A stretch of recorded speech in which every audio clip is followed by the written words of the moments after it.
আমার জীবনে এই প্রথম কাঁঠাল পাতায় তালের রসের পিঠা বানাবো।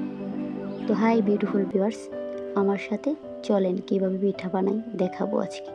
চালের গুঁড়ি নিলাম, লবণ দিলাম, তারপর তালের রস নিয়ে নিলাম। এখন একটু তেল দিয়ে দিলাম সয়াবিন, তারপর একটা দেশি মুরগির ডিম দিয়ে দিলাম, 1 কাপ দুধ, তারপর পরিমাণ মতো চিনি নিয়ে নিলাম, তারপর একটু সামান্য পানি নিয়ে একটা চামিচ দিয়ে খামি তৈরি করে নিলাম।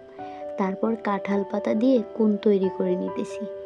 আমি আমার বাসায় টুথপিক ছিল না, তাই ঝাড়ুর শলা দিয়ে কাজটা সেরে নিলাম। তারপর কাঁঠাল পাতার কোণের মাঝে আমি খামিটা দিয়ে দিতেছি। খামির উপরে একটু নারিকেল কোড়া ছিটিয়ে দিলাম সুন্দর আর মজাদার হওয়ার জন্য।